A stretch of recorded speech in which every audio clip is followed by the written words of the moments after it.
precise calculation.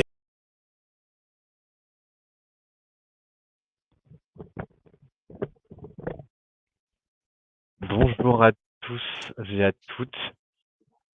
Merci de nous rejoindre aujourd'hui. J'espère que vous allez bien. Bienvenue à tous pour ce nouveau webinaire BenQ animé aujourd'hui par Olivier Enrigo sur le thème des couleurs à l'italienne et de la vitesse. Nous allons attendre encore quelques instants histoire que tous les participants puissent se connecter. Et puis nous pourrons commencer. Je vous remets tout de suite un petit peu d'attente. And well-defined algorithms. Uncompromising design and engineering. Relentlessly refining our methods. And spending countless hours to perfect our product. For us, that is color. Every detail counts. Our promise is to give you the most color-critical monitor ever, and to vibrantly bring your vision to life. With your color, the true color.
Bonjour à toutes et à tous. Vous êtes plus nombreux que tout à l'heure. Merci à tous de nous rejoindre pour ce nouveau webinaire.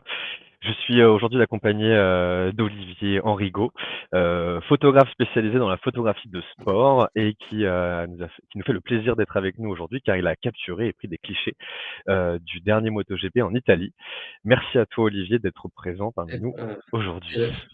et merci Valentin, content d'être avec vous et de pouvoir vous raconter cette journée fabuleuse, ou plutôt ces quelques jours rythmés à la vitesse des MotoGP, mais aussi de l'Italie.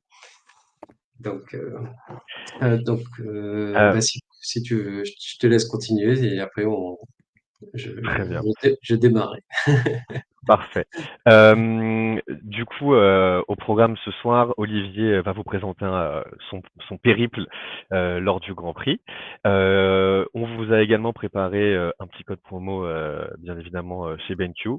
Et nous allons répondre à la fin sur un petit temps de questions-réponses. Donc, n'hésitez pas à poser vos questions sur la petite boîte qui est située en bas à droite. Nous avons déjà vu quelques questions, donc nous vous y répondrons dès qu'Olivier aura fini sa belle histoire. Olivier, je t'en prie. Super. Bon, on attaque. Alors, du coup, ce soir, donc, au programme, un autre photoreportage, euh, donc sur le thème donc du sport, des couleurs et de l'émotion. Et donc, je vais vous présenter du coup mon travail sur les MotoGP. Et donc, c'est un travail qui va s'articuler aussi bien sûr autour du sport, mais aussi comment aborder un reportage. Donc ça, c'est aussi bien sûr pour vous donner aussi des conseils et des tips quand vous allez vous-même aller sur des événements sportifs, hein, de n'importe quel niveau que ce soit. Mais bon, avant tout, avant quand même de se jeter, j'allais dire, dans le circuit du Mugello, je vais déjà vous annoncer que Hervé Petit donc sera là ce soir avec nous pour co-animer, hein, aussi modérer. Donc merci Hervé de t'être rejoint à nous.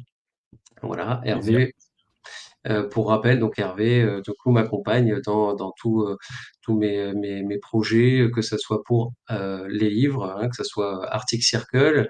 Donc Hervé, du coup, a été mon chef de projet pour ce bouquin, qui a été vraiment une très très belle expérience. Et voilà, donc aussi, toujours pareil, la colorimétrie, concevoir son livre, le print. Voilà, toutes ces données-là qui sont importantes. Il faut s'entourer de bonnes personnes. Avec Hervé, on fait un travail super, très, très complémentaire. Donc, merci Hervé encore à toi. Et ce soir, je pense que tu vas avoir un peu aussi le rôle qui te va très bien, hein, c'est-à-dire la voix du public, je dirais. Oui, Et, hum, avec plaisir. Alors, bien entendu, ce qui est important de comprendre, c'est qu'Olivier, dans son travail de photographe, il n'y a pas que le côté prise de vue, c'est un maître dans le contrôle et l'utilisation de la couleur.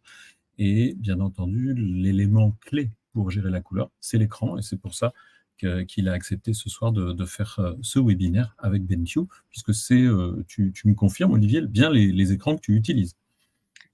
Complètement. Et même, je dirais que, alors déjà, ouais, on va y revenir, hein, sur cet écran, évidemment, sur le Pro Design, le 3225U, voilà, que j'ai reçu il y a quelques semaines. Et j'ai eu l'occasion, bien sûr, de le tester en long, en large et en travers. Ce qui est super pour ce webinaire, c'est de pouvoir avoir là du coup une Dream Team. Donc c'est-à-dire à la fois Hervé, donc vous me voyez souvent avec Hervé sur des webinaires, mais là pour le coup avec Valentin, Valentin qui fait partie de l'équipe BenQ, c'est une chance de pouvoir être à trois, et Valentin qui va aussi glaner toutes vos questions et réponses qu'on abordera à la fin comme il vous l'a dit. Donc n'hésitez pas. Et pour ceux qui sont fans de MotoGP ou d'autres thématiques, l'Italie, les couleurs, la photographie, voilà, le photoreportage, bien évidemment. Donc là, ce soir, on a une Dream Team et on a un sujet qui est pas commun. Donc voilà, donc je vous propose, on y va direct. Donc les MotoGP, ce soir, on a prévu, bien sûr, de vous parler des techniques de prise de vue, bien évidemment. Comment accéder du coup à certains événements, quels sont les points importants, les lieux, les endroits stratégiques, hein, où il faut se mettre en fonction du matériel aussi qu'on a, parce que c'est aussi le choix du matériel. Évidemment, la retouche, et on va parler de retouche avec les écrans, parce moi j'ai l'habitude de travailler avec une gamme SW chez BenQ, j'ai un SW321C, voilà, toute l'année à mon bureau. Et donc là, j'ai eu le plaisir de tester ce Pro Design et je vais vous dire après vraiment ce que j'en ai pensé, toujours de manière très pertinente. Et puis voilà, puis après on va balayer bien sûr entre on va dire l'histoire avec une écurie. Mais bon, donc on va vous parler d'une écurie française qui est l'écurie Tech 3.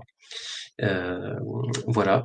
Et là, ben, on arrive bien dans le bain au MotoGP de Mugello. Alors, le MotoGP, ça s'articule comment?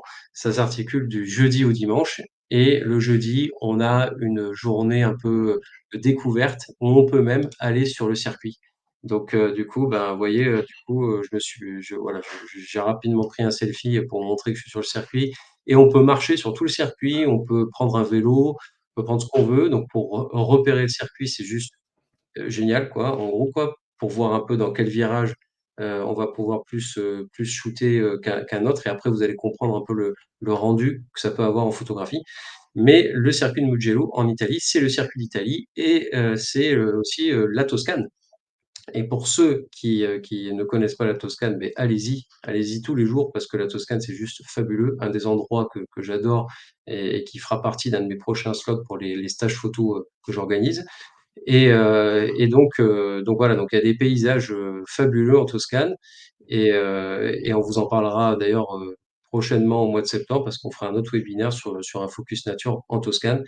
Donc voilà, deux webinaires séparés, un aujourd'hui sur le sport et donc la vitesse et les couleurs, et puis un autre qui sera sur la nature. Voilà, mais la Toscane, donc c'est un peu comme si on avait un circuit de MotoGP dans un élément de nature. Et voilà, ce qui est très intéressant, c'est que l'écurie dont je vais vous parler aujourd'hui, qui s'appelle GasGas Tech 3, c'est une écurie française. Et c'est une écurie française qui est très sensible à l'environnement aussi, parce que vous savez que moi, en tant que mon métier de photographe reporter, je suis engagé pour la protection de l'environnement. Et donc, le patron de cette écurie, on va le voir, c'est Hervé Poncharal. Et au début, je ne croyais pas moi-même, pour vous dire. Et donc, tout le team est très sensible à tout ce qui touche l'environnement. Dans leur box, ils ont aucun plastique, ils ont que du verre. Voilà, ils sont vraiment à l'écoute. C'est vraiment intéressant. Et pour moi, j'aime bien aller dans ce genre de contact de personnes qui sont dans des sports plus polluants pour mieux les sensibiliser. Parce que si on reste entre guillemets personnes sensibles à l'environnement ou écolo, c'est un peu facile. Donc voilà, ça me plaît bien. Mais bon, on parle de sport. Là, voilà, c'est une belle illustration sur le paddock. Hop. Et donc Hervé, t'hésites pas hein, si tu as des Ouais, questions. Ouais. tous ces gens-là, ils sont pas tous de la même équipe. Non, non, alors c'est vrai qu'il y a des équipes complètement différentes. Et là, on voit donc Marc Marquez sur la gauche, on a Bagnaia qui est un peu l'homme à abattre au milieu en rouge chez les rouges, donc chez Ducati. Et on a Jorge Martin qui est sur la droite, qui est le premier pour l'instant au classement. Et donc voilà, chaque année, il y a un gros mercato qui bouge. Et ça, c'est les grosses têtes d'affiche. Ça, c'est les gros concurrents pour Tech Tech. Exactement. Et là, cette année, ce qui était génial, c'est de pouvoir continuer à suivre Tech 3, qui fait partie, qui est un peu comme de la famille. Et Tech 3, GasGas Tech 3, c'est une écurie française basée à Bormes-les-Mimosas, donc dans le Var, pas très loin de chez moi, parce que moi, vous savez que je suis à Nice. Et donc, c'est une écurie que je suis depuis quelques années. Et là, cette année, ils ont eu un rookie donc, qui est arrivé de Moto 2, qui s'appelle Pedro Acosta et qui a tout chamboulé dans l'ordre du MotoGP. Donc, c'est-à-dire ce rookie-là qui normalement devrait faire deuxième série de tableau, eh ben, il fait des podiums. Et donc, il bouscule tout à la Marquez et c'est juste énorme. Et il faut bien rappeler que GasGas Tech 3, c'est une écurie qui est, comment dire, qui a toujours été une écurie satellite des factories, donc qui n'avait pas au départ toutes les pièces, tout ce qui, voilà, tout ce qu'ils pouvaient avoir de mieux, et ils arrivaient à faire des choses fantastiques avec Zarco, avec Olivier Jacques, avec tous les plus grands pilotes français qu'on ait jamais connus. Et là maintenant, GasGas Tech 3, ils ont toutes les pièces, ils ont tout ce qu'il faut pour bien travailler. Et Pedro Acosta est en train de littéralement tout valdinguer dans ce monde du MotoGP. Cool. Il a quel âge? Eh ben, il est à peine, il est un peu plus que majeur. Je crois qu'il a 20 ans, je crois 19 ans ou 20 ans. Alors, j'ai un petit doute là-dessus, quoi. Mais bon, il est très jeune, quoi. Ouais, c'est assez Sachant que ça, exceptionnel.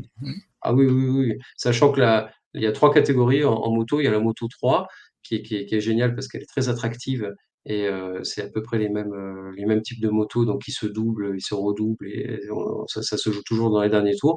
La moto 2 qui est pas mal et après le moto GP. Mais la moto 3 est vraiment très très intéressante aussi à regarder parce qu'ils arrivent, ils montent tous d'échelon, mais tous ne pourront pas accéder au moto GP. Donc voilà. Et là, on voit, alors ça, c'est des images que je voulais vous partager, que j'aime bien. Voilà, c'est des images où bah, le pilote est prêt à s'élancer.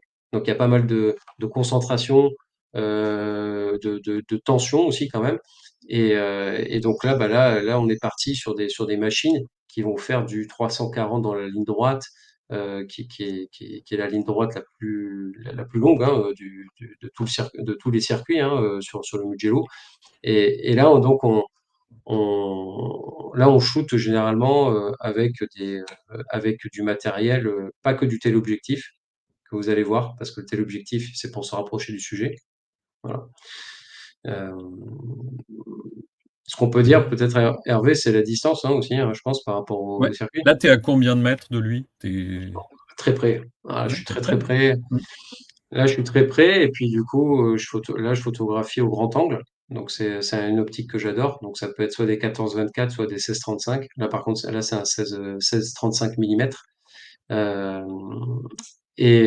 Non, mais là, et tu as du un bon coup, cadrage parce qu'en plus, tu as réussi à avoir le sujet principal et une tribune, ce qui fait que tu as quelque chose de sympa en photo, hein. ouais, et l'autre coéquipier qui sort lui aussi du box, aussi, En juste plus. derrière. Ouais. Et donc, du coup, ça fait une perspective qui est juste géniale. On voit même le regard du pilote Mm. sous sa visière. Et voilà, et quelque chose de très sharp, de très piqué, quoi, en termes de netteté, quoi, d'image, quoi, voilà, quoi. Donc, Je pense que ça peut intéresser tout le monde. Tu vas nous montrer des photos, mais que tu nous dises quelques mots sur comment tu prépares. C'est-à-dire qu'avant, est-ce que tu fais un repérage? Est-ce qu'il y a des endroits spécifiques? Là, c'est sur un circuit moto, mais je dirais pour tous les sports mécaniques, c'est une technique. Est-ce que c'est partagé par les photographes de sport? alors, ouais, alors c'est partagé. Alors sur le circuit des MotoGP, par exemple, chacun a ses propres endroits, chacun trouve ses bons endroits. Il n'y a pas de divulgation de spots entre photographes. Chacun se débrouille, en gros, quoi. C'est chacun se démerde, quoi. C'est un peu ça. Le MotoGP, bah, évidemment, c'est un circuit. Donc, sur les bords des circuits, il y a directement des petites allées, quoi, Mhm. qui bordent ce circuit, mais qui sont plus ou moins proches. Et effectivement, dans les virages, vous imaginez bien, on n'est pas près, en tant que photographe, et même la sécurité, on n'est pas tout près du circuit. D'accord? Il peut y avoir quelques mètres comme plusieurs dizaines de mètres. Et pour la sécurité, parce que bon, bah, s'il y a une sortie de piste et un accident, voilà, pour pas qu'il y ait plus de blessés que le pilote finalement. Et donc, ça veut dire aussi travailler aussi avec du matériel spécifique. Mais bon, avant effectivement de photographier, effectivement, faut calculer où est-ce qu'on va se placer. Et le MotoGP, ça va vite. Un circuit, c'est long, ça peut être de quelques kilomètres. Et du coup, il va falloir se déplacer. Donc, tout au long du circuit, généralement, soit on le fait à pied, mais c'est trop long, parce que ben, l'idée, c'est d'avoir plusieurs angles de vue. Ça, vous allez bien le comprendre à travers mon reportage et le travail que je fais. Donc, ça veut dire bouger quand même. Et assurer des prises de vue, bouger, et ainsi de suite, et trouver des idées, trouver des angles. Voilà, là, par exemple, c'est un angle plutôt à plat, un peu en dessous, avec la roue qui décolle. Là, ça va être un point de vue où on peut voir le public et aussi les montagnes, les petites collines plutôt, parce que montagnes de la Toscane. D'accord? Là, on est à Scarperia, plus exactement, hein, en Toscane. Et là, vous voyez, on a un point de vue. Là, ça a été fait avec un, avec un 70-200 mm de loin. Voilà. Donc, il y a un angle de vue, voilà, il y a une prise de vue qui est beaucoup plus loin. On voit plus de motos, on voit le public. Voilà. Là, on est dans un virage où je suis quand même assez près du virage, donc ça passait quand même assez près. et je suis au téléobjectif. Alors là, là généralement c'est du 400. Là, je suis au 400 millimètres. Et là, par contre, ça va très très très très vite, Hervé. Donc Ouais. ouais, ça va très très vite. Faut Je crois qu'il faut que anticiper. tu précises, parce que Nicolas nous demande, pour être si près, est-ce que tu es invité? Un membre du public n'aurait pas accès à cet endroit-là, par exemple. Non, non, non. Alors effectivement, les accréditations, ça fait partie aussi du début, hein, effectivement. C'est-à-dire que quand on va sur un événement, alors bon, Mhm. là, on va parler des MotoGP, mais effectivement, on peut parler aussi d'un événement plus classique, hein, que ce soit un événement même familial. Hein. Moi, je vois des fois, j'ai ma fille qui joue au handball. J'aime bien aller lui faire des photos. Bah, je demande aussi des autorisations. Là, en l'occurrence, pour le MotoGP, effectivement, il y a des accréditations sur le circuit. Il y a aussi des accréditations sur la grille de départ. Oui. Il y a des accréditations, des possibilités d'aller aussi sur le paddock. Et voilà. Et donc, en fonction des codes couleurs et de la veste que vous avez, tout à l'heure, vous avez vu, j'avais une veste violette. Et ben, du coup, celle-là permet d'accéder à tous les endroits du MotoGP. Voilà.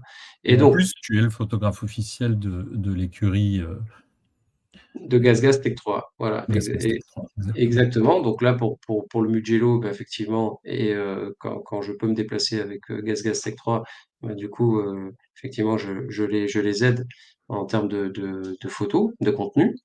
Et en parallèle aussi, je transmettais aussi pour Getty Images, et je vous montrerai après peut-être une ou deux parues voilà, pour voir jusqu'où peuvent voyager, on va dire, mes images. Mais plus vous avez effectivement de poids dans le média, plus vous allez avoir effectivement une accréditation qui va être simplifiée et vous allez avoir des accès beaucoup plus ouverts, ça c'est sûr. Donc moi, c'est vrai que j'ai travaillé pendant des années pour les plus grosses agences de presse, je connais bien l'exercice.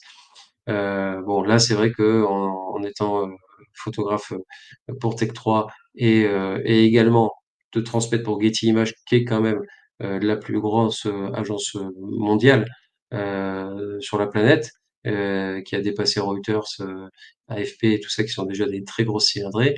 Getty Images, c'est des images potentielles que je vais faire qui vont rayonner, on va dire, sur différents pays, sur différents médias, print Ah, sur toute ou la autres. planète, hein. Mm.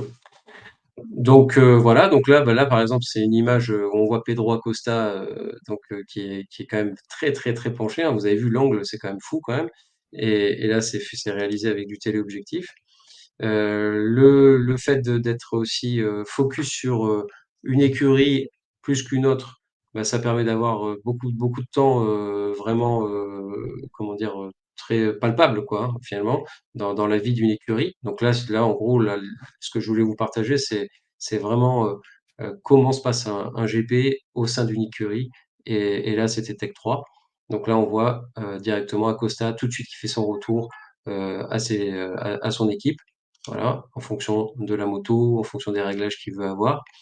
Là, vous voyez encore, c'est encore notre angle de vue, complètement différent aussi. Voilà. Là, je trouvais que c'était assez comique de voir ça parce qu'on voit le pilote qui est bientôt prêt à bondir en lâchant sa moto au mécanicien, quoi. Et Mhm. là, il s'entraînait en cas de pluie. Parce que dans ces cas-là, ils font un changement de moto. Vous savez qu'ils ont droit à deux motos en MotoGP. S'il pleut, et ben, directement, et ben, ils changent de moto avec des pneus pluie. Et là, ils font un essai. En gros, quoi. Le pilote saute et il repart sur l'autre moto, quoi. Et je trouvais que c'était Très assez bien. comique, quoi. Voilà, quoi. Après, on observe beaucoup d'encouragement, beaucoup de complicité au sein des écuries. Alors, vous les avez vus certainement aussi dans d'autres sports, dans tous les sports, hein, normalement, généralement. Hein, mais moi, dernièrement, là, je regardais les 24 heures du Mans. Tous les gens s'encouragent, ils se félicitent. Là, on voit le pilote qui va taper dans la main de son mécano. Là, pareil, il rentre dans le box. Vous voyez un peu le déroulé. Hein. Tout à l'heure, vous avez vu le pilote qui part des stands. Ouais. Là, je vous montre le pilote qui rentre dans le box. Voilà. Donc, il y a des accolades.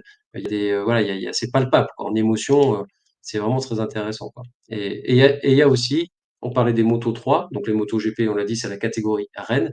Et les motos 3, c'est la première catégorie. C'est là où quand même les futurs très bons, les futurs pilotes de MotoGP comment dire, réussissent.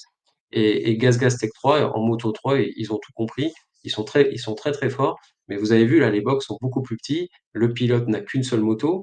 Il y a un travail de mécano qui est juste phénoménal. Et donc, du coup, ça faisait partie un peu des images que je voulais vous partager. Voilà. Très bien. On voit que pas mal des mécanos ont des protections au niveau auditif. Est-ce que toi, tu as quelques conseils à donner pour les gens qui couvriraient comme ça des sports mécaniques? Comment se mettre en sécurité en tant que photographe? Oui, alors déjà, oui, effectivement, sport mécanique, ça veut dire les boules caisses, hein, ça c'est sûr.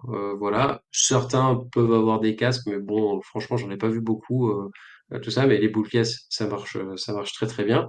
Parce que franchement, quand ils passent à côté, ça, pas loin, ça vraiment, ça met un coup quand même dans l'oreille qui est quand même assez costaud, comme pour la F1. Rappelons que les motos GP, c'est la F1 des motos, hein, quand même.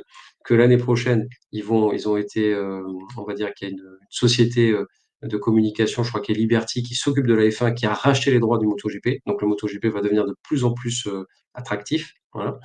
Et donc pour les conseils de protection, bah, je dirais bon, les boules caisses, c'est sûr, se mettre à bonne distance, évidemment, de pas rester trop proche d'un endroit où ça peut taper pour votre sécurité. Surtout, bah, de prendre toujours avec soi. Alors ça, c'est pas de la sécurité, mais c'est du bon sens, hein, de prendre une gourde d'eau, un petit truc à grignoter, parce que là, on galope, hein, on bouge, hein. Si vous êtes sur des événements où vous êtes amené à bouger tout le temps, là, moi, je peux vous raconter, j'en ai fait des petits kilomètres, hein, pendant 3-4 jours.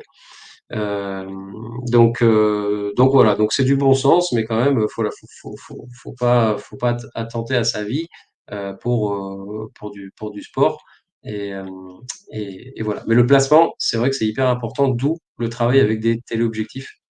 Et donc généralement, on travaille, moi je travaille avec soit du 400 mm, soit par exemple du 200-600 par exemple, qui est pas mal aussi, quoi. Voilà. Mm. Très bien.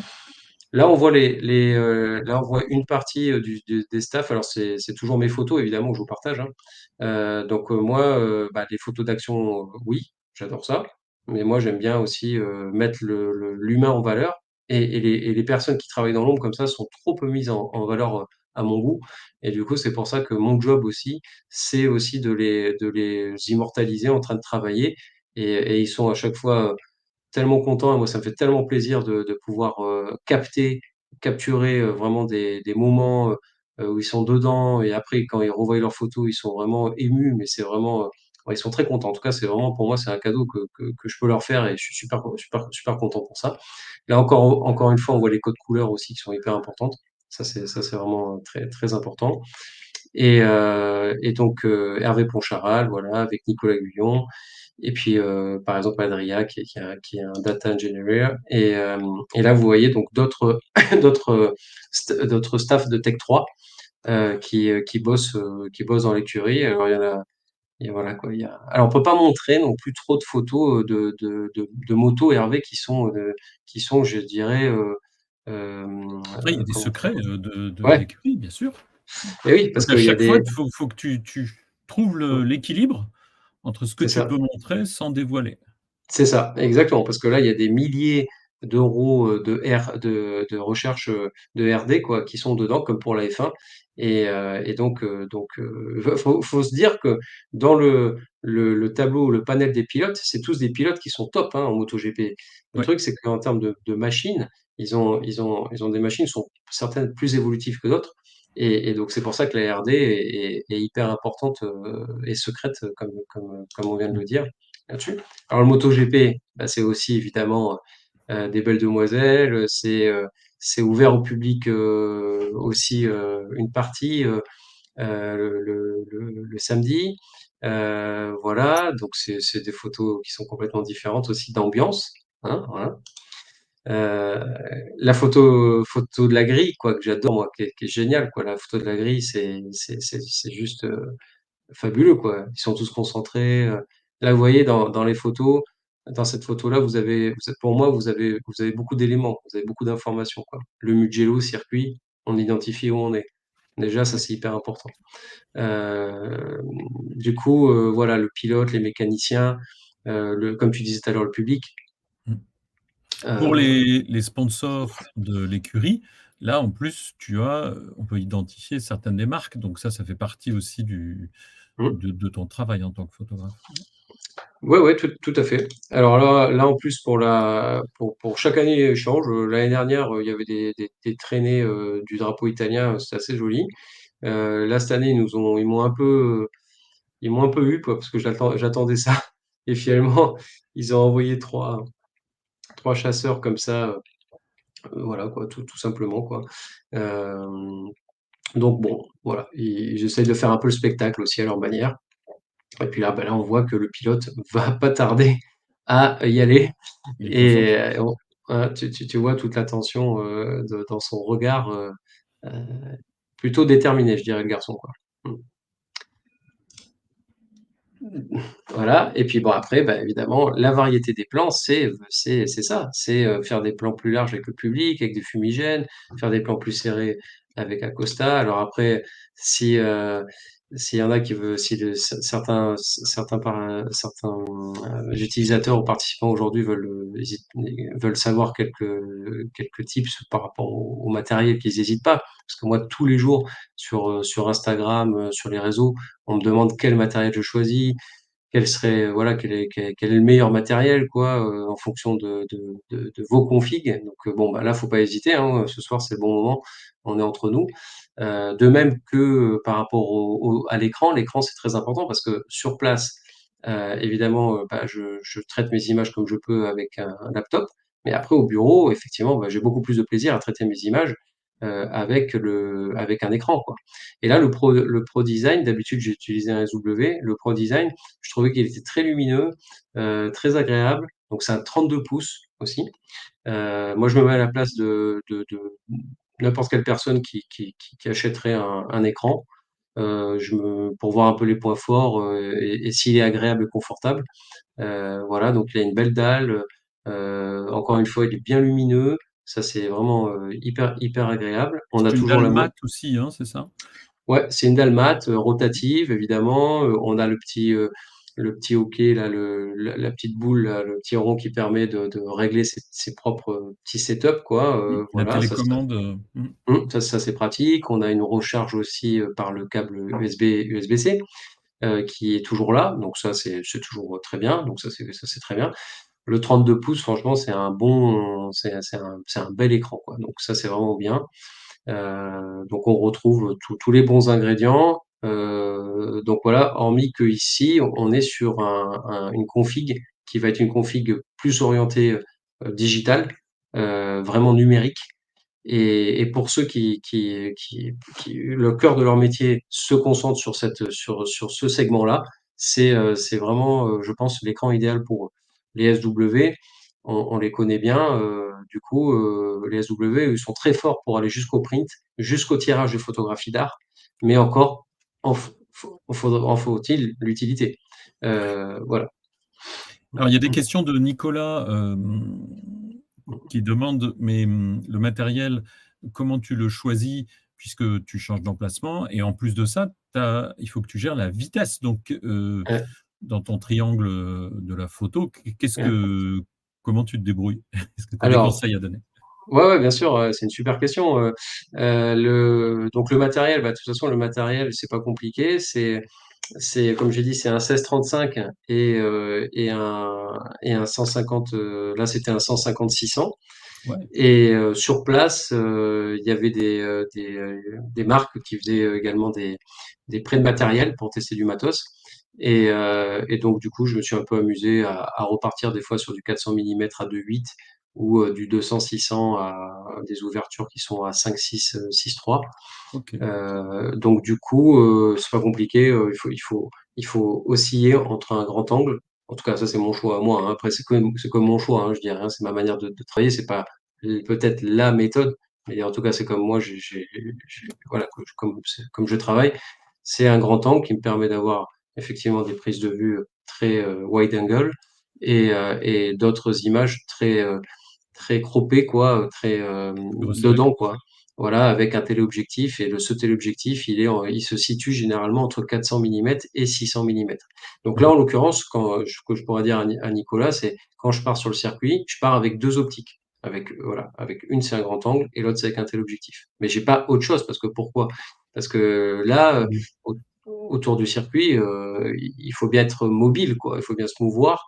Et, euh, et donc après, il y a des navettes qui passent autour du circuit. Quand vous n'avez pas un petit scooter, moi j'avais pas ça par exemple, et ben il y a des navettes qui passent autour et qui vous drop.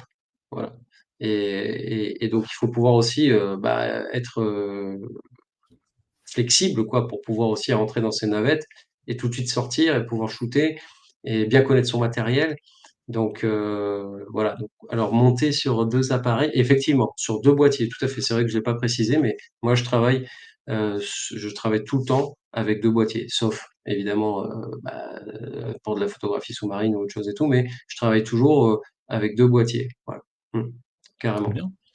Ouais, ouais. Vas-y, Alors, montre-nous quelques autres images et je crois que tu m'as dit que tu avais saisi quelques instants un petit peu spéciaux aussi, mais ça, tu nous les montreras peut-être après.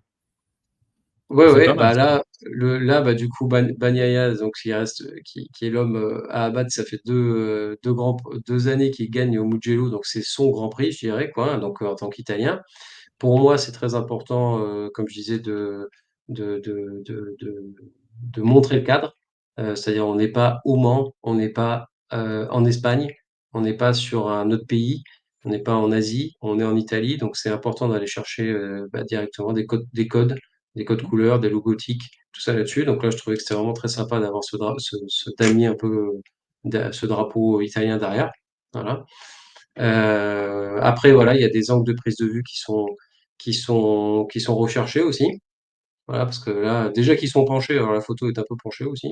Et vous le verrez tout à l'heure, je vous ai concocté deux, trois images en editing, parce qu'on éditera deux, trois photos ensemble après, si vous voulez. Et donc là, on voit qu'on est en pleine journée, parce que vous voyez, le soleil, les ombres, ce qui se déporte. Voilà, là, on est en plein dans l'après-midi. Et Oh, donc là, effectivement, c'est une des images aussi qu'on voit souvent en MotoGP. Heureusement, ils s'en sortent plutôt bien généralement quand ils chutent, parce qu'ils sont quand même très protégés. Et ils ont aussi au niveau ils ont une sorte d'airbag qui se déclenche aussi, quoi. Mais bon, c'est un sport très dangereux, quoi. Donc là, on voit Marquez qui est parti à la faute et qui va glisser jusque dans le gravier là-bas, euh, et Morbidelli qui passe devant. Et là, c'était sur la course sprint de samedi. Et alors, cette image-là, alors vous voyez qu'ils prennent beaucoup d'angles, les pilotes. ouais. Voilà. Mais lui, alors je sais pas, vous voyez peut-être pas ma souris, hein, mais je sais pas si vous voyez pas ma souris là, Hervé. Je pense que Valentin, vous voyez pas ma petite souris là. Non, Non. non. Le 23 qui est Enea Bastianini, là, il va chuter. Il est en train de chuter. D'accord? Donc du coup, qu'est-ce qui se passe? Là, vous voyez carrément sa moto est complètement couchée sur le côté. Voilà. Donc parce qu'il s'est fait donner un petit coup juste avant, d'accord? Et là, juste après, il va essayer de reprendre de l'équilibre, je dirais, sur la roue. Donc là, je ne sais pas si vous voyez bien, mais il est carrément sur la roue de Jorge Martin pour essayer finalement de reprendre un peu d'équilibre et de repartir. Il va aller dans le gravier, d'accord? Quasiment devant moi. Donc voilà. Et voilà. Mais bon, l'angle est quand même fou, quoi. C'est un truc, c'est quand même assez fou. Mm, mm. Donc voilà. Et après, bah voilà, on a des images très sympas, très intéressantes. Ça, c'est quand ils partent, ils partent du coup du départ. Là, ils font des tests parce qu'ils ils descendent la moto, quoi, directement pour partir comme une fusée. Et là, ils faisaient des petits tests. Et voilà. Et ça, c'est une image qui représente bien le MotoGP, je trouve. Avec, là, vous voyez, on est toujours dans l'Italie, on est toujours avec une belle lumière. Là, ça a été réalisé avec un 400 mm. Voilà. Donc, Tu as des beaux le cadrage, reflets. Ouais. ouais, pas besoin, quasiment pas besoin de recadrage. La photo, parce que là, ça passe très vite, hein. C'est-à-dire que là, il faut accompagner le sujet, parce que là, on est en mode quand on shoot en sport, on est directement en autofocus, en AF Mhm. continu, en AFC. Parce que si vous regardez bien vos boîtiers, vous avez de l'AFS et de l'AFC, d'accord? Et le manuel, bon, on n'en parle pas, voilà. L'AFS, c'est plus pour les portraits, pour les sujets qui sont statiques, et l'AFC, c'est plus pour un sujet continu où l'autofocus va suivre, va vraiment essayer de Ajuster. continuer, voilà. Et Et du coup, là, tu shootes en rafale, ça c'est question de Romain. oui, oui, oui, oui, oui, oui. Ah bah En là, de toute rafale. façon, vous êtes obligé de shooter en rafale parce qu'à la vitesse où ça va, mais de toute façon, au début, quand on fait du sport ou de l'animalier, évidemment, on shoote pas tout de suite en rafale parce qu'on essaie d'avoir le bon moment, on essaie de bien anticiper, et voilà. Et après, on shoot en rafale. C'est comme pour le tennis. Le tennis, ça va très vite. C'est des limites, c'est des sortes d'anticipation d'habitude. On prévoit un peu où ça va se passer, ou dans quelle zone ça va se goupiller. Moi, par exemple, pour que Marquez, je sais que je vais avoir cette photo-là, il faut que Marquez, je puisse déjà commencer à le suivre un tout petit peu avant pour pouvoir l'ajuster à ce moment-là. Parce que je sais que ma première rafale, peut-être elle va pas être non plus très propre, et que celle que je veux, c'est celle qui va être vraiment l'image que je veux sortir, celle qui va être vraiment juste après. Voilà.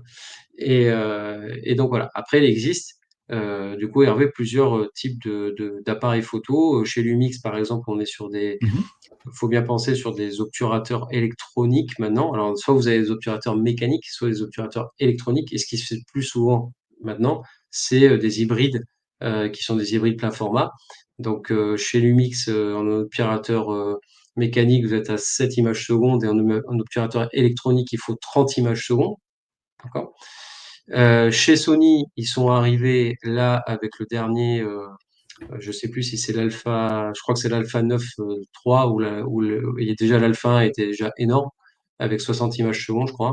Le dernier, il est à 120 images secondes. Voilà. Bon, je sais pas si vous vous rendez compte, quoi, 120 images secondes. Le problème, c'est pas forcément d'avoir 500 images secondes. C'est pour ça que c'est pour ça que moi, pendant les stages photo que je propose, que ça soit pour des chevaux en Camargue ou pour de l'animalier au Kenya, les personnes, les gens, moi, je leur apprends à faire des photos, mais à faire des photos efficaces et qui prennent toujours plaisir à faire leurs photos, et aussi à les éditer devant leur écran à la Bah, maison. et du coup, tu as Voilà. quoi, tout le choix Hum, de quand déclencher, puisque tu fais des rafales. hum, Et hum. si jamais tu déclenches trop ou trop souvent, tu finis avec un edit qui va te prendre des heures, quoi. Ouais, c'est ça, parce qu'à la fin, c'est bien gentil, mais bon, il faut surtout avoir le bon moment, dans le bon secteur, dans le bon, voilà, dans le bon timing. Ça sert à rien non plus d'avoir 400 images par seconde, parce qu'à la fin, Mm. bon, bah, je sais même pas si vous allez avoir du mérite à sortir une belle image avec ça, quoi, hein, Donc là, mm, mm. sur ce Grand Prix, sur le MotoGP, à la fin, avec tes deux boîtiers, tu avais combien de photos à traiter? Ah bah, j'en ai eu pas mal quand même, hein. J'en ai eu pas mal parce que entre GazGaz Tech 3 et Getty Images, et Getty Images, c'est Mhm. pas que GazGaz Tech 3, mais c'est aussi le reste. Et c'est ça qui est important, parce que si j'avais eu que GazGaz Tech 3, j'aurais eu le tiers de ce que j'ai fait. Et là, au totalité, j'ai eu il faut que je vérifie, mais je crois que j'ai eu à peu près je crois que j'ai eu entre 6000 et 7000 images. Voilà. D'accord. D'accord. Ce qui est énorme. Ok. Ce qui est énorme. Voilà. Mais il faut faire un editing très très rapide et journalier, et dans la journée, j'édite deux fois dans la journée, quoi, Ouais. quand j'ai des temps morts. Et voilà. Donc c'est pour ça que bon, faut pas trop amasser de photos. Voilà. Le plus important, c'est d'anticiper, c'est de sentir les bons moments, c'est d'avoir les bons réglages. Mais je Et note ça, là, hein, l'anticipation, c'est clé en fait dans ce genre de photographie. bah oui, c'est clé. Et puis c'est comme l'animalier, hein. L'animalier et le sport, c'est pareil, hein. C'est des sujets en mouvement qu'il faut anticiper. Et quand on connaît un peu les sujets, c'est bien, c'est tant mieux. Bon, là, le sport, c'est quand même prédictif parce que bah, on sait où ils vont passer, quoi. Donc on peut mieux prévoir ça. Après, voilà, je voyais la question, vous faites des rafales à combien de photos? Voilà, bah, maximum 30 images secondes. Faites très attention quand même si ça va de mieux en mieux sur les obturateurs électroniques, parce que les obturateurs électroniques sont faits normalement pour balayage. Et un obturateur électronique, si vous le mettez en confrontation avec des LED ou avec avec un fond qui a des pales d'hélicoptère, imaginons, avec des stries ou des choses comme ça. Là, il va y avoir des déformations. Donc il faut faire très attention à ça. Et maintenant certains constructeurs arrivent à faire en sorte que cet obturateur électronique-là qui délivre plus d'images par seconde n'utilise pas ce système de balayage, qui soit juste une prise, et comme l'obturateur mécanique, pardon. Donc ça, c'est très intéressant par contre, sur le procédé. Voilà. Mais bon, il faut toujours faire attention. Voilà. Ok. Et le souci du rolling shutter, eh ben, effectivement, le rolling shutter, il peut être sur certains constructeurs limitants, d'accord, parce que directement le boîtier lui chauffe, et c'est ce qui se posait comme problème à l'époque, au début, quoi. Là, maintenant, le rolling shutter, il n'y a aucun problème, hein. Je crois que chez Lumix, il n'y a pas de souci de rolling shutter. Chez Sony, j'en ai pas entendu parler non plus. Chez Nikon non plus. Bon, voilà. Je vois beaucoup de matériel passer que je connais, et d'autres qui sont du coup mes participants. Voilà. Voilà, du coup, Guillaume disait par exemple, voilà, le Sony l'Alpha 9 III, bon, qui quand même coûte quand même 7 000 € quand même, hein, mine de rien, n'a plus de rolling shutter. Bon, et ça c'est fantastique. Mais c'est 7 000 € quand même. Faut quand même les sortir quand même, hein. Donc c'est fabuleux, mais bon, ça a un prix aussi. D'autres boîtiers qui sont un peu en dessous peuvent très bien faire le travail. Vous voyez ce que je veux dire? Moi, si demain vous me posez la question, peut-être j'essaierai de vous orienter vers un boîtier ou vers le budget qui vous correspondra peut-être le mieux, quoi. Très bien. Donc là, on voit aussi le MotoGP, c'est des expressions, mais c'est des expressions qui passent, vous savez, Hervé, Ouais. directement d'un mode je suis pas content, je suis troisième, à je suis hyper expressif, hyper ému, réjouissant. Donc on passe par tous les états dans le MotoGP. C'est juste exceptionnel. Et donc si on veut faire comment dire, un petit test là d'editing là, et après on pourra revenir Ouais. après on reviendra sur la présentation que je vous ai préparée. Très bien. Alors, voilà. Hop, hop, hop, hop. Donc, pendant que tu prépares, j'explique très rapidement. L'editing, pour ceux qui ne connaissent pas, c'est tout ce qui est la partie choix des photos, lesquelles je vais garder, lesquelles j'écarte. Celle-là, elle est pas exploitable. Donc, c'est la première phase. Et après l'editing, tu as tout le travail de post-production. Mais dans les deux cas, un écran de qualité, comme les écrans BenQ, va énormément faciliter le travail du photographe. Et les points clés pour le travail d'editing et de retouche photo, ce sont des dalles qui sont mates, typiquement en utilisant une technologie IPS. C'est ce qu'on a sur les deux gammes. Vous voyez que Valentin nous a préparé. Vous avez un lien pour écran pour photographe BenQ, ce sont les SW. Olivier en parlait tout à l'heure, c'est les écrans professionnels. Et puis juste en dessous, vous voyez sur la colonne à droite, vous avez les meilleurs écrans pour Mac. Donc ça, c'est la gamme Pro Design, qui sont très bien aussi, et Olivier vient d'en parler, qui vont bien fonctionner, qui ont un budget un petit peu plus raisonnable. Les SW sont des écrans professionnels qui couvrent l'espace Adobe RVB, alors que les Pro Design, ils sont livrés avec un petit peu moins d'accessoires. Ils n'ont pas de casquette, ils n'ont pas le calibrage hardware, mais pour autant, et c'était le test qu'a fait Olivier sur ce reportage, ils permettent de faire un très bon travail d'editing. On ne voit pas ton écran là, Olivier, pour l'instant. Ouais, je sais, juste, je suis en train juste je voulais montrer directement au public là, Ouais. je vais vous montrer, je vais reprendre la main sur l'écran, sur le partage. Tac, tac, tac. Et je voulais montrer directement comment ça se passait. Alors, je vais reprendre la main dessus. Tac, voilà. Voilà, parfait. Donc, Hop vous là. l'avez vu, dès qu'il y a de la vitesse et de la couleur, en fait, voilà. Donc ça, c'est la config. C'est ta config, Olivier, avec ton écran de portable sur lequel que tu avais avec toi, j'imagine, et à Ouais, côté ouais. au bord du terrain, Mhm. et l'écran BenQ sur lequel tu fais ton travail.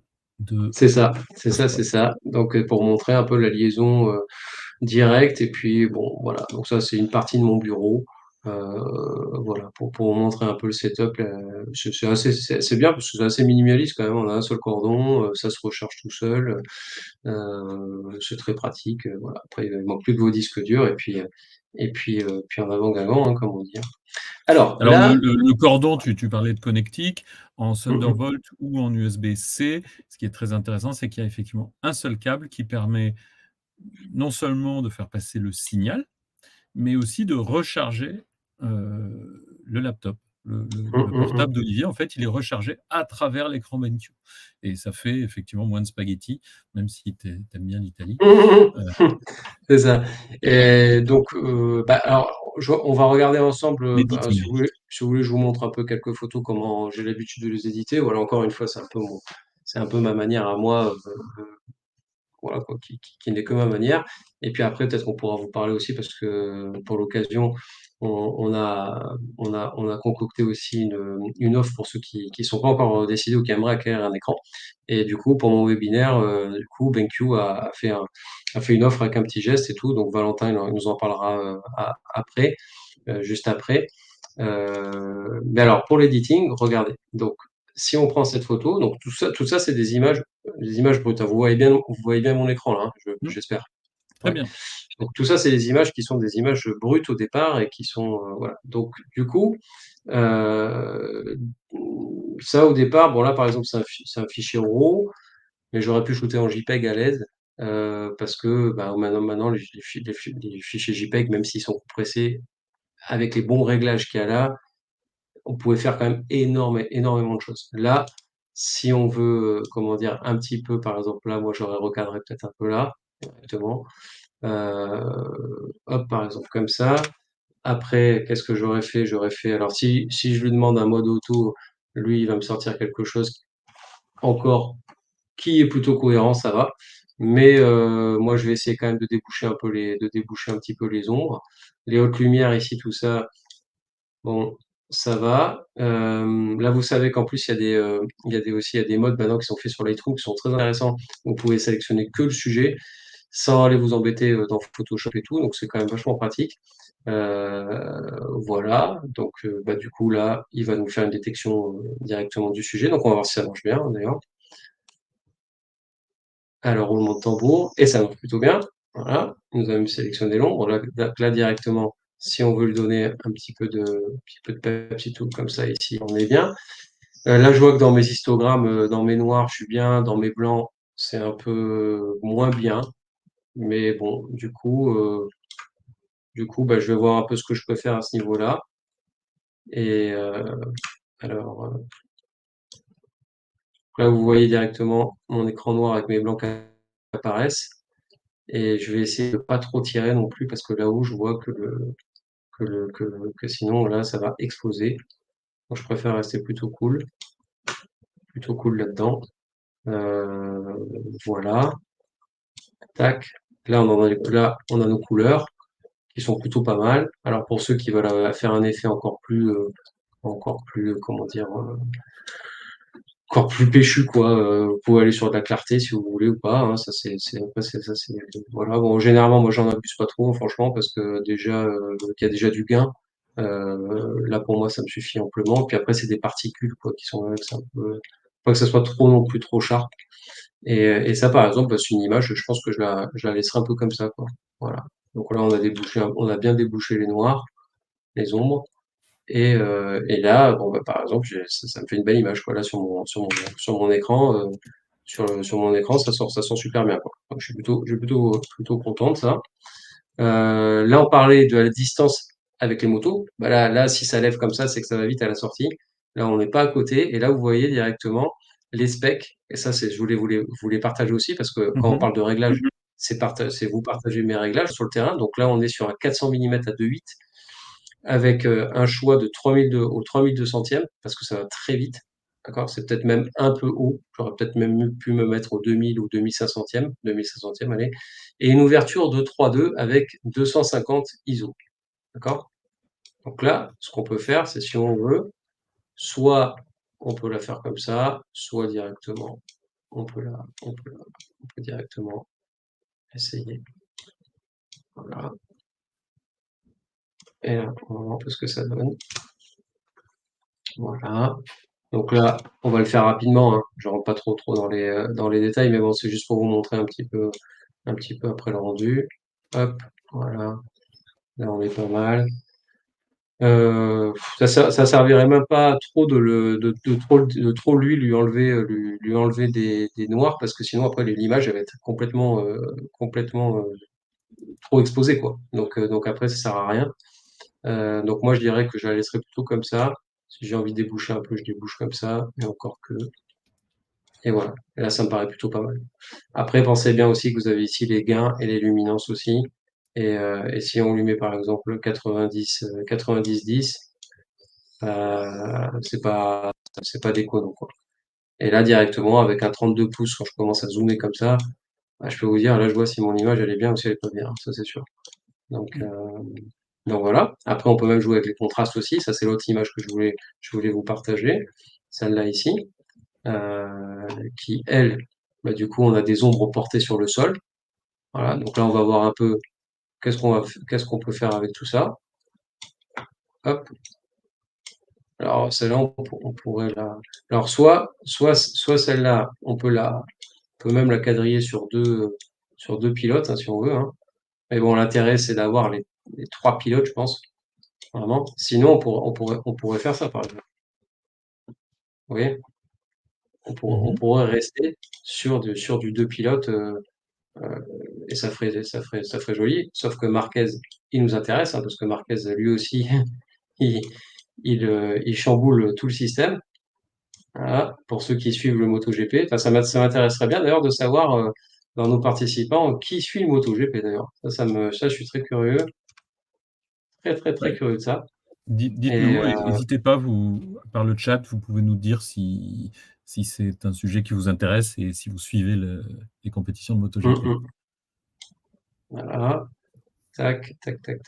Voilà, là on a respecté un peu tout ça. Bon, les blancs, on est un peu blanc.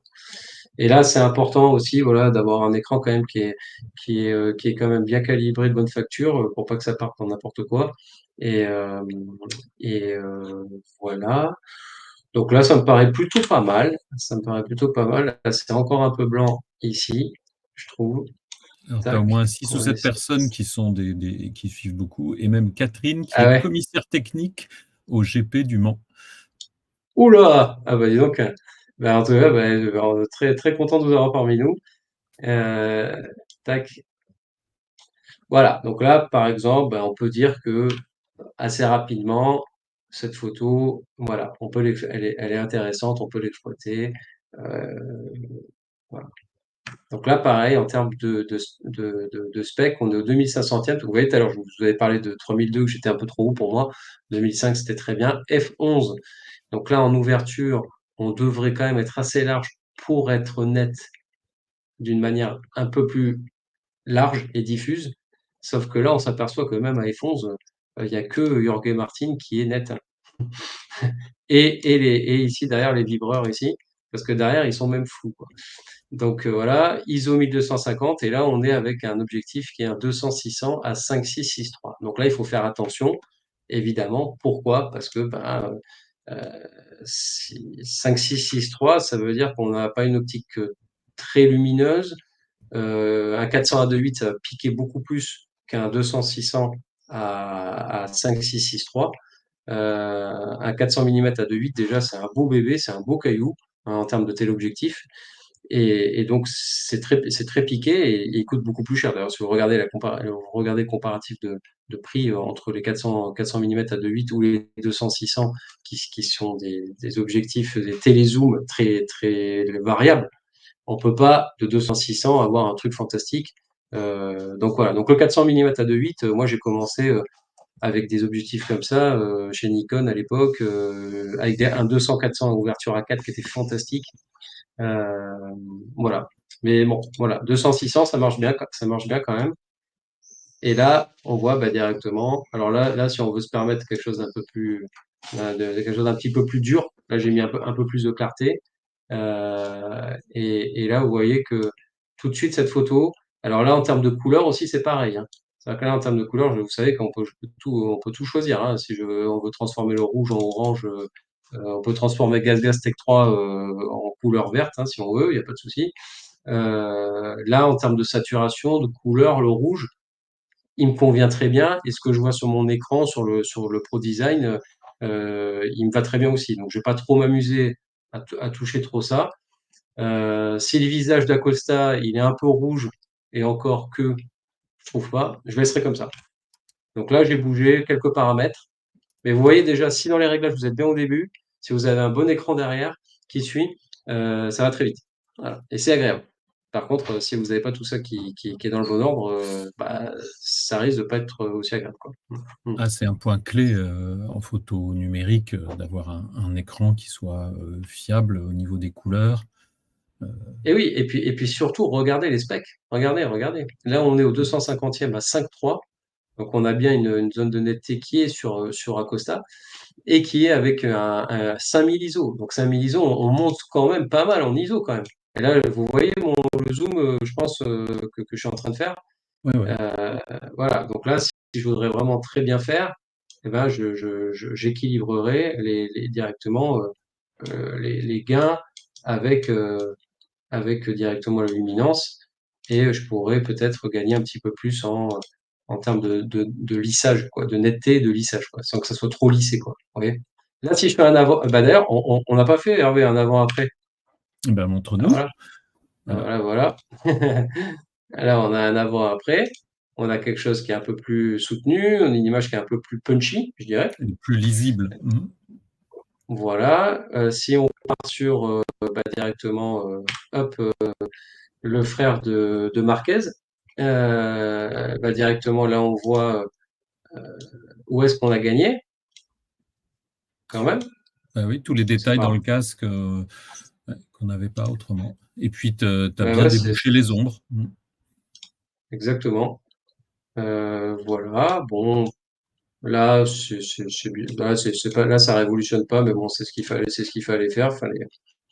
Tac. Et puis là, ici, effectivement, on voit qu'en termes de couleur, Oui. on est sur quelque chose le rendu est mieux, quoi. En tout cas, moi, il me plaît plus, c'est sûr. Dans les contrastes, dans les couleurs, c'est c'est mieux. Donc, donc voilà.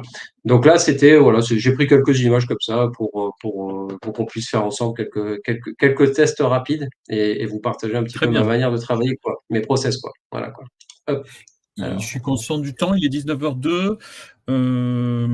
Peut-être que c'est le moment de juste refaire un petit point sur les écrans BenQ.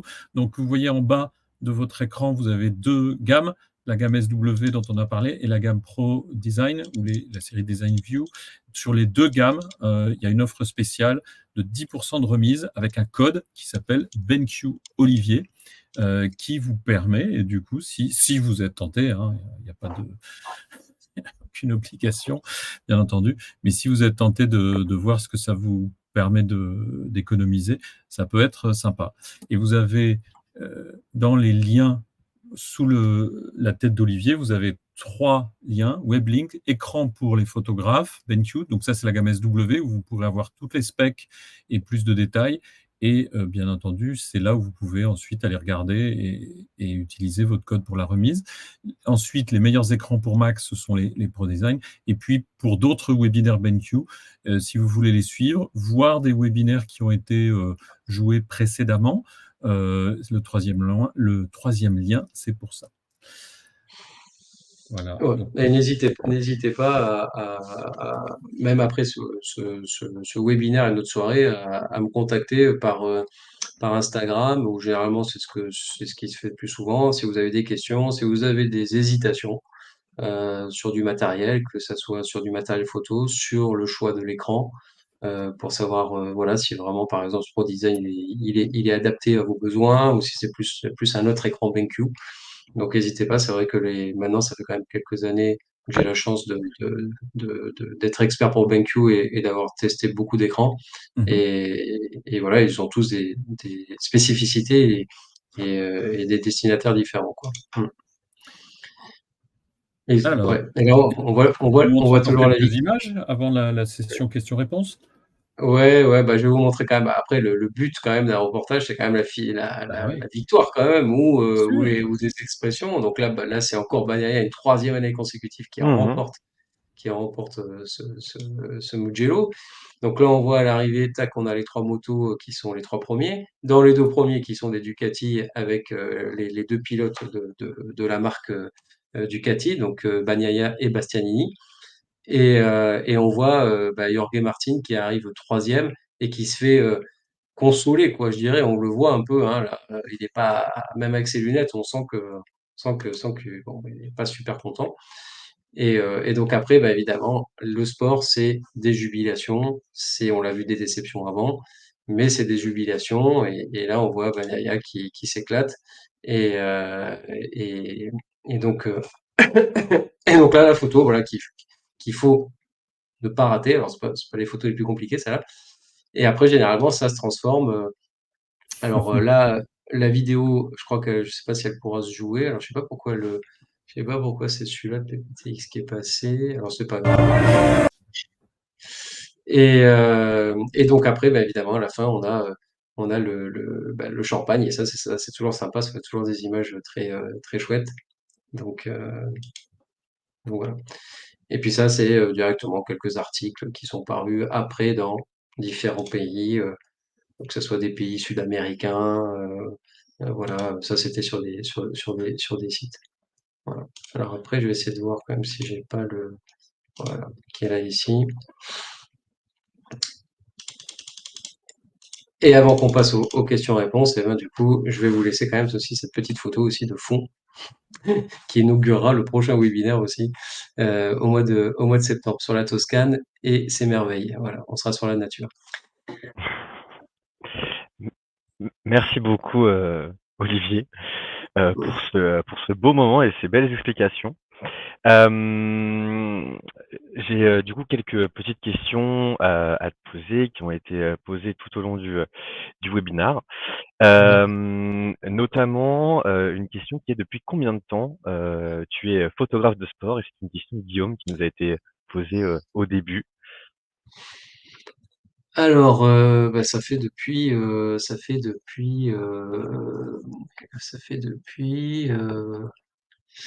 2010, ça fait depuis 15 ans. Ça fait un peu plus de 15 ans. Voilà.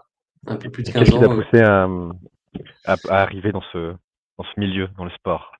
Bah, c'est le fait d'avoir intégré les équipes de Thomson Reuters, quoi, de l'agence de presse internationale, qui a fait je me suis tout de suite mis dans le bain du sport avec la F1, avec le tennis, parce que c'est des actualités, quoi. Et c'est une actualité qui m'a jamais quitté, à la fois chez toutes ces grandes agences de presse que j'ai eu avec qui j'ai eu l'occasion de travailler. C'est même pas Mmh. côtoyer, c'est travailler, quoi. Et donc autant que ce soit chez Reuters, chez Getty Images, chez EPA, chez AP, bah du coup, je traitais toujours ces événements-là. Et vu que j'adore le sport, bien sûr, évidemment, vous vous doutez bien que si je vais là-dedans, c'est que j'adore ça. Donc, euh, donc voilà, j'ai fait du foot pendant des années à un bon niveau. Puis après bon, voilà, quoi, j'ai eu un problème de genou, j'ai dû faire autre chose. Mais du coup, je suis content parce que je continue le sport à ma manière. Et le sport, ouais, ça fait depuis plus d'une quinzaine d'années. Mais du sport, j'en ai fait à l'époque pour du karting dans le sud de la France, avant de rentrer dans toutes ces agences de presse. C'est vrai que ça prend peut-être pas comme ça et tout. J'ai fait beaucoup aussi d'équitation parce que ça me plaît, le monde, bien sûr, évidemment, des animaux, de la nature et tous ces milieux-là. Donc, tous ces sports-là, je les adore, quoi. La voile, c'est un sport que j'adore. Mmh. Ça mélange beaucoup de codes. Euh, MotoGP, je dirais qu'à la limite, c'est un sport encore très simplifié, quoi, finalement, quoi. Et on retrouve des expressions, on retrouve de la performance. Mais par exemple, la voile, c'est un sport que je trouve très élégant, avec beaucoup d'ambiances différentes dans ce même sport. Voilà, à la fois de la nature, à la fois de, des vêtements, à la fois des couleurs. De la Donc voilà, donc, technique. de la technique, exactement, tout à fait. Euh, voilà, donc le sport. ça fait déjà beaucoup, beaucoup d'années, puis ça va pas s'arrêter, quoi. OK, très bien, parfait. Ouais. Il y avait une question sur, la photo que tu as prise avec les chasseurs, du coup, juste avant le Grand Prix. Est-ce que c'était un grand angle que tu as utilisé? Comment tu as fait pour, justement capter autant d'informations sur cette photo avec les avions de chasse? Sur- Ah oui, avec les avions de chasse, ouais, avec cette fameuse photo d'avion de chasse, et ben, celle-là, directement, bah, celle-là, fallait être rapide, hein, quand même, fallait pas les louper, quoi, parce que bon, ils allaient pas passer 40 fois, ça c'est sûr. Ils ont fait un aller et un retour, mais pas dans le même sens, hein, donc il y avait pas deux fois, pas deux fois. Ce que tu me disais, Valentin, c'est juste, c'est Qu'est-ce que tu comment je utilisais pour du l'analysais. coup avoir autant d'informations? Qu'est-ce que tu as utilisé à ce moment-là comme objectif ou autre? Ouais, Pour bah alors, avoir à la fois le public, les pilotes et les avions de ouais. chasse. Le 16-35, là, dont tout à l'heure je vous parlais, donc le 16-35 mm à ouverture f4 constant, d'accord? Donc ça, c'est une optique de Lumix. Bon, c'est une optique que vous retrouvez dans toutes les autres marques, hein, aussi. Faites attention quand même de ne pas utiliser trop. Je parlais du 14-24 tout à l'heure. Faire attention parce que le 14-24, vous savez qu'en dessous de 17 mm, normalement, directement, la photo va se déformer. Donc si vous faites une photo comme celle-là au 14, elle va être déformée quand même sur les rebords. De la même manière que quand vous prenez votre téléphone et que vous mettez en mode 0,5, vous voyez que sur les côtés, ça déforme parce que directement, c'est vraiment, ça ouvre beaucoup. Donc, il faut vraiment faire attention à ça. Et c'est pour ça que le 16-35 est plutôt pas mal choisi parce que ça déforme pas et ça permet d'avoir le maximum d'angles ouverts. Et ouais, du coup, cette photo de chasseur, c'était assez rigolo. Pour être honnête, je m'attendais à avoir la traînée Du de drapeau? couleurs. Et si j'avais dû venir pour une photo au Mugello, je serais venu pour celle-là. Et du coup, ils m'ont un peu feinté sur ce coup-là, et du coup, ils sont passés juste avec les trois chasseurs. Et donc, ça, c'est la petite anecdote. Mais bon, donc voilà. Après, quand ils sont repassés tellement bas que pour le coup, ceux qui n'avaient pas des protèges d'oreilles, comme tout à l'heure avait le signifié, là, par contre, ceux-là, ils ont pris très très cher, Valentin, hein, vraiment. OK, Mm, mm. OK. Ça mérite d'être dit et comme ça tout le Ouais. monde est prévenu au cas où. Alors, après, ce qui peut être génial, et en plus en le faisant au bureau de manière tranquille, parce on est bien d'accord, quand on travaille avec son écran au bureau, on est tranquille dans son fauteuil, on est en place, on prend son temps, vraiment, on kiffe. C'est le moment, moi, que je préfère aussi. Autant shooter sur le terrain, c'est génial, il y a beaucoup d'adrénaline, ça s'enchaîne. Mais Mmh. au bureau, bah là, on profite et on voit, voilà quoi, et puis on déguste un peu ces photos. Et je vois avec l'écran, je me suis amusé à faire une photo à l'époque sur la grille au Qatar avec que les codes couleurs de KTM qui sont à la base orange et bleu. OK. Et je n'ai laissé que ces couleurs-là. Et franchement, je me souviens de cette photo parce que j'aurais pu faire la même là. C'est-à-dire ne laisser que les couleurs du rouge et du bleu un peu, voilà quoi. Et on aurait eu qu'une photo un peu, une photo complètement hallucinante, quoi, tu vois, un petit peu fantastique, quoi. Tu vois, l'histoire de s'amuser un peu, quoi. OK. En plus aujourd'hui, on est beaucoup dans la photo de décoration, on est beaucoup dans cette optique-là. Moi, c'est ce que je fais avec Yellow Corner depuis que j'expose chez Yellow Corner, je m'amuse. Et c'est les couleurs, quoi. Donc ça, c'est bien, quoi. Très bien, merci beaucoup. Il y a aussi il y a une question également de Michel, qui nous pose la question: «Quand tu sens que tu as une photo exceptionnelle, mais qu'il te manque un peu d'espace devant ou derrière, est-ce que tu réfléchis à utiliser de l'IA pour médier à cela? Ou est-ce que tu réfléchis autrement?» S'il y a un truc qui me dérange dans la photo et si je suis amené à utiliser l'IA. Ouais, Bah, pour l'instant, non. En toute honnêteté. Après, je regarde bien sûr toutes les nouveautés qui se font, évidemment, pour rester à la page, ça c'est clair. Après, je peux comprendre que s'il y a un truc qui dérange dans une photo avec l'IA, on puisse l'enlever parce que peut-être que c'est un peu dérangeant. Moi, on m'a jamais trop appris ça en agence de presse, donc du coup, j'essaye de garder le plus authentique que je peux la photo et m'amuser avec les couleurs ou autre chose, et voilà quoi, mais que ça, je suis pas non plus un infographiste, quoi, hein, ça c'est clair. Mmh. Donc, je suis là pour témoigner de ce qui se passe. Je suis là pour rapporter des choses. Je suis là pour essayer de sublimer des images. Mais à l'heure d'aujourd'hui, j'utilise pas l'IA dans ce sens-là, quoi. Voilà. Mm. OK. Je l'utilise plutôt, si je peux me permettre, si je pouvais répondre, je les utilise plutôt en classe avec les élèves que je sensibilise. Quand je les sensibilise à la protection des écosystèmes, parce qu'ils créent des associations pour la défense de l'environnement et souvent je leur fais utiliser Copilot pour des créations de logos, autant que souvent, la plupart du temps, je leur demande de le faire au crayon pour qu'ils continuent à développer leur côté artistique.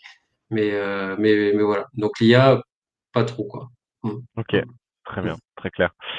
Mm. Parfait, j'ai également aussi une autre question à te poser. Hem, c'est une question de Romain, qui demandait, du coup, tu restes en priorité, vitesse sur ton boîtier ou tu gères tout en manuel? Alors, bah, je gère tout en manuel. Je gère tout en manuel parce que je veux avoir quand même une profondeur de champ que je veux quand même maîtriser, Mmh. suivant que j'ai un sujet qui soit plus isolé ou pas, parce que là, sur ces images-là, bon, autant là, on a vu des séries de 2-3 pilotes, mais quand même, sur certaines photos, on a plusieurs pilotes. Et donc, c'est pas la même ouverture, quoi. Là, on voit sur cette photo-là, bah, il faut que l'image soit nette quand même d'un point à l'autre. Donc du coup, Mmh. ça veut dire que là, si je mets en priorité la vitesse, sur mon boîtier, lui, il va me choisir une ouverture qui est quand même grande et il y a de fortes chances, que j'ai un point net sur l'image et pas l'autre et moi là, ce que je veux, c'est vraiment la foule, c'est vraiment les pilotes. Donc en gros, à 90 du temps, je vais travailler en manuel et après si je vois vraiment, que les conditions sont plutôt bien et bien lumineuses et tout ça et tout, ben, je vais peut-être passer en priorité, quoi. Mais bon, la plupart du temps, je reste en manuel, quoi. OK, très bien, Avec OK, avec un ISO auto plafonné qui marche très bien. Voilà. OK, parfait. On a une autre question de Christophe tout à l'heure, qui nous demande: «Sur les gros plans de Pedro Acosta en action dans Virage, j'ai l'impression que la vitesse utilisée n'a pas été trop rapide afin de garder un trait léger et effet filé pardon, sur le tarmac. Est-ce le cas? Est-ce non? Est-ce pas le cas? Qu'en penses-tu? Comment as-tu, comment as-tu procédé?» Ouais, ouais, ouais. Alors, oui, oui, oui, effectivement, il y a cette envie aussi d'avoir ce côté un peu de filet. Bon, là, par exemple, Marquez, il est très, très net, il est très sharp, donc là, c'est pas ça. Mais effectivement, sur certaines photos, il y a une volonté d'avoir cet effet de vitesse, de pas être trop, trop, trop, de pas avoir trop figé l'instant et effectivement, il y a eu cette volonté-là, sur certaines photos que je vous ai montrées, quoi. Donc, je sais pas si j'arriverai à remontrer un peu, à repartir un peu là-dessus, mais hem, mais oui, oui. Oui, oui, oui, oui, oui. OK. Mmh mh. Mmh. Heu, Après, j'ai vu qu'il y en a qui sont quand même il y en a qui doivent peut-être me connaître un peu, parce que je vois qui ont suivi, dans le chasseur d'images de certains articles, je vois Ouais. donc c'est OK. Effectivement, je vais, basculer également sur un sondage pour, tous ceux qui nous suivent. Bon, l'idée, c'est d'avoir, vos avis, vos retours, ce que vous avez préféré dans le webinaire également et même d'autres questions, que vous pouvez nous poser, dans la rubrique Q&A à Olivier. Vous avez également J'ai ajouté également les liens, présents que vous pouvez scroller, où vous allez trouver le site internet d'Olivier et son Instagram, si vous souhaitez en savoir plus et en voir plus. Donc, n'hésitez pas. Hem, si vous avez d'autres questions, n'hésitez pas à en parler également, n'hésitez pas à proposer. Oui, je sais pas s'il y avait peut-être d'autres conseils, peut-être pour même les débutants. Qu'est-ce que, moi en tant que débutant, apprenti photographe, de quoi j'aurais besoin pour faire des beaux clichés, sur un circuit moto? Qu'est-ce que tu me conseillerais? Et ben, après, c'est comment dire? Je conseille un boîtier quand même qui parte d'un micro 4 tiers peut-être, Mmh. heu parce que c'est une gamme d'appareils photo qui reste très abordable si on veut se lancer dans la photographie aujourd'hui. C'est sûr que d'y aller avec un compact, ou quelque chose d'un peu plus petit, bon, déjà, c'est un peu compliqué quand même parce qu'on a des sujets qui sont, on l'a dit, en mouvement, où il faut anticiper. Donc si l'appareil, il rame un peu, question, déclenchement, autofocus et tout, déjà vous allez être, là, faut plus on parle plus d'anticipation, on parle carrément de prédiction, là, je dirais. Donc avoir au moins un boîtier qui soit un micro 4/3 ou un plein format, Mmh. ou un hybride quoi, plein format. D'accord. Mais un micro 4/3, ça me semble bien, abordable quoi, pour pas vous lancer dans des dépenses, de folie. Et après en termes d'optique, moi je vous conseillerais, de prendre une optique, qui fait par exemple un 70-300, qui va ouvrir à 5-6, 6-3. Voilà, si vous faites des photos de jour, c'est très bien, pour commencer. Comme ça, vous allez avoir assez de comme ça, il y aura assez de focales assez longues pour pouvoir, travailler des zooms, des crops ou pas. OK. Voilà. Donc ça, c'est pas mal et voilà, donc un bon boîtier avec 2 optiques, avec une optique grand angle que j'avais cité tout à l'heure, sur un 16-35 ou quelque chose dans ce goût-là et une autre optique, comme un 70-300. Un 70-200 à 2.8, ça coûte très cher, un 70-300, ça coûtera beaucoup moins cher et ça sera de très bonne facture. Voilà. Après, faut comment dire? J'ai vu qu'il y avait une question, juste je me permettais, je voulais y répondre pour pas la laisser filer parce que du coup, j'ai vu qu'il y avait Robert Robert Essen, je crois, qui avait marqué, je regardais ça tout à l'heure, qu'en gros dans les photos, il remarquait que voilà, il me disait que je croppais beaucoup et si c'était pas gênant pour des grands formats, il voulait voir la taille en pixels des photos, voilà. Et du coup, alors moi je croppe pas beaucoup, hein, parce que la seule photo qui a été croppée, celle que je vous ai montrée tout à l'heure, volontairement parce qu'elle a été prise d'un endroit assez loin. Mais sinon, les photos que vous avez vues, elles sont quand même quasiment, plein pot en termes de cadrage, quoi. Il y a pas beaucoup de recadrage, d'accord? Ce qu'il faut que vous pensiez il faut penser du coup, si vous pouvez répondre à Robert, c'est si on fait un zoom à 100, c'est le maximum qu'on puisse faire dans l'écran. Après, si vous zoomez à 200, là, vous allez éclater la photo. Dans tous les cas de figure, même si votre photo elle est nette, vous allez l'éclater, la dégrader, quoi. Donc du coup, là, ça craint. Mais là, toutes ces photos-là, elles sont pas, si croppées que ça, parce qu'on est déjà avec du 400 millimètres et du 600 millimètres, ce qui est déjà énorme. Donc, hem, donc voilà et ça ne gêne pas pour l'impression derrière. On peut faire des tirages. Rappelons que là, si on shoot en RAW, on a une taille de fichier qui est quand même assez énorme, que vous allez transformer après en TIFF et si vous voulez bien sûr évidemment, avoir, d'autres conseils ou d'autres choses pour du print, il y a, bon, c'est vrai qu'on a fait d'autres webinaires, à ce sujet-là, mais il y a aucun problème pour pouvoir répondre à ces questions-là, avec une sortie, d'un écran BenQ, avec un editing là-dessus. Donc pas de problème, s'il y en a qui veulent continuer, comme tu disais Valentin, à me questionner sur Instagram après le webinaire ou ces prochains jours, il y a aucun problème, je pourrais vous donner, toutes les specs que vous voulez, il y a aucun souci, quoi. Très bien. J'ai 2 questions qui sont arrivées également. Une question plus logistique. Est-ce que du coup la sécurité, lorsque tu arrives, avec ton accréditation, te laisse rentrer avec les boîtiers et téléobjectifs? Ah bah, oui, oui, dès qu'ils voient que j'ai une veste ou un badge qui correspond, à ce qu'ils ont en termes de codification, il y a aucun problème, c'est très clair, quoi. Donc pas de souci de ce niveau-là, quoi. Ouais. Parfait. Mais bon, déjà pour avoir ça en amont, faut déjà avoir quand même pas mal, comment dire, soit faut faire tous les MotoGP du circuit, ce qui n'est pas le cas pour moi parce que vous savez très bien que du coup, je suis plus sur la nature et le terrain, voilà quoi, maintenant quoi, depuis ces 10 dernières années.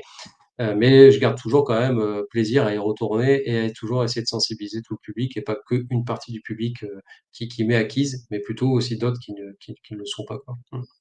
Et si tu Vraiment. n'avais pas d'accréditation, par contre, ils ne te laisseraient pas forcément rentrer, hein. Bah, alors non, non, ils la laisseront pas rentrer et puis après pour les accès aux abords du circuit, alors il y a certains alors je pense peut-être même à la dame, la dame du Mans là qui est avec nous.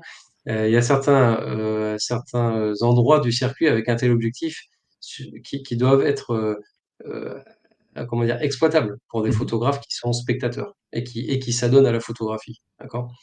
Moi, j'ai discuté avec plein d'amateurs ou de semi-pros, qui n'étaient pas accrédités et qui se tirent les cheveux et qui arrivent des fois à sortir des photos très intéressantes, quand ils sont dans les gradins ou quoi et cetera et franchement, je chapeau parce que c'est vraiment des passionnés, eux aussi. Oui, donc les accréditations, c'est hyper important, mais encore une fois, pensez médias, pensez pour qui vous venez, à faire des lettres de recommandation, de magazines, de rédacteurs, de personnes qui vont pouvoir relayer votre reportage et voilà. Et je crois qu'il y a il y a un événement, du coup, Valentin, que je n'ai pas encore fait. C'est pour ça que j'ai entendu Le Mans tout à l'heure, ça m'a fait tilt. C'est Le Mans, mais en termes de 24 heures. Et je pense que ça serait vraiment, pour moi, ça serait un de mes péchés mignons à faire parce que c'est une course tellement phénoménale avec des rebondissements, mais tout le temps, qu'elle a beaucoup de chance, cette dame, du coup, de faire partie du staff, quoi. Mm. Très bien. On va pas tarder à terminer. Je vais avoir une dernière question, puis après on va voir un petit peu les résultats du sondage avant de conclure. J'avais une dernière question du coup de Guillaume qui demande si le karting pardon, est un bon début pour faire des photos de sport mécanique. Très, très bon début. Le karting, bah, de toute façon, c'est de là, des fois, d'où viennent aussi les excellents pilotes, hein, Häkkinen, tout ça et tout.